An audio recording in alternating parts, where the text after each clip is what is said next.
The next skill is all about a shape that gets a skill all of its own because GCSE examiners for some reason love questions about the trapezium.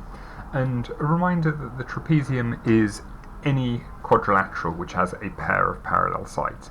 Let's just have a look at this shape then for a second, because what I'm going to do is, in red, I'm going to draw in the middle line which runs halfway between A and B. And the length of that red line there is going to be the average of A and B. It's shorter than A, it's longer than B, it's halfway between them. And the way we find the average of two numbers is we add them together and divide by 2. Now, let's have a look at why we do this. What I'm going to chop off this little corner here, and I'm going to put it up here. It's going to go in there. I'm going to chop off this corner here, and it's going to go down here.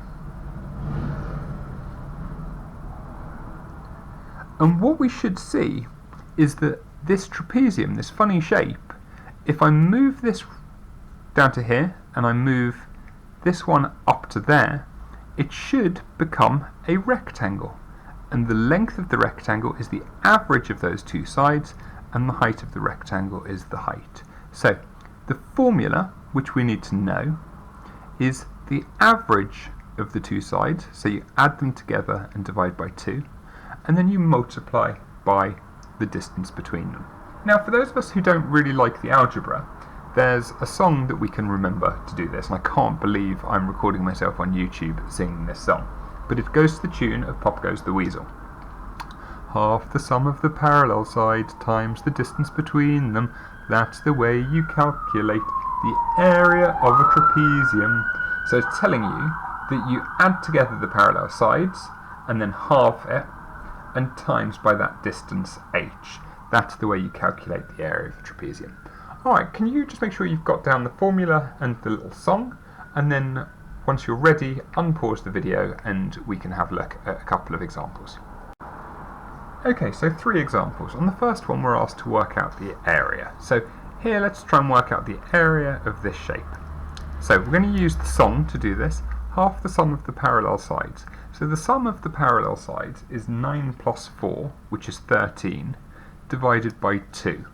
13 divided by 2 is 6.5. So 9 plus 4 divided by 2, so that's going to give me 6.5, times the distance between them, times the distance between them, times that 2. 6.5 times 2 is going to give me an answer of 13 square meters. Think about the average of those two lengths would be 6.5 here. 6.5 times 2 gives me 13 square meters. The next question is slightly more complicated because it tells us what the area is and we need to work out what that length down here is. Well, half the sum of the parallel sides, I'm going to do x plus 5 divided by 2 times the distance between them times by 4 equals 24. Well, let's think. I can either do this by using formal equation solving method, or I can use a flow diagram. So I'm going to start with x, I'm going to add 5, I'm going to divide by 2, and I'm going to times by 4, and that would have given me 24. Working back the other way, divide it by 4,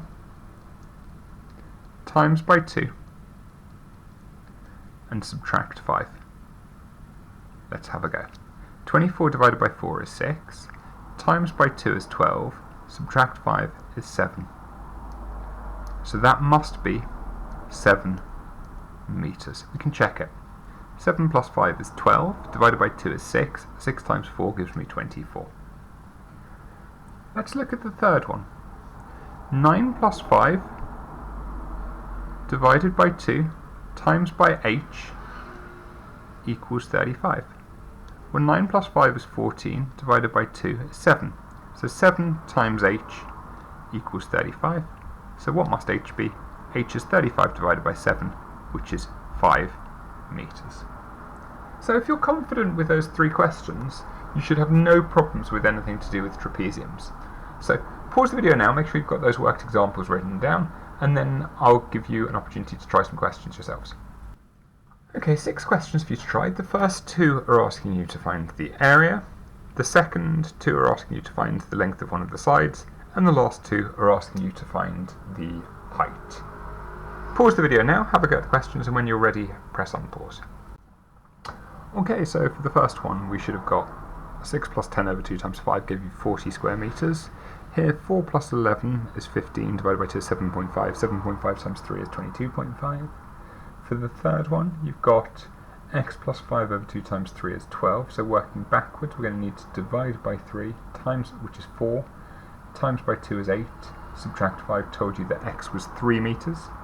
For question 4, you've got x plus 7 divided by 2 times 10 is 100, so working backwards, 100 divided by 10 is 10, times 2 is 20, subtract 7 tells you that this is 13 metres. Here, 5 plus 11 divided by 2 times h is 32, 5 plus 11 is 16, divided by 2 is 8, so 8 times the number is 32, so h must be 4 centimetres, and here you've got 4 plus 5 divided by 2, which is 4.5, times h is 13.5, so h is going to be 13.5 divided by 4.5, which gave you an answer of 3 metres. Okay, give yourself a mark please out of 6, and if you're happy with that then great. If you still need some revision on it, please take a look at Hegarty clip number 559. Well done.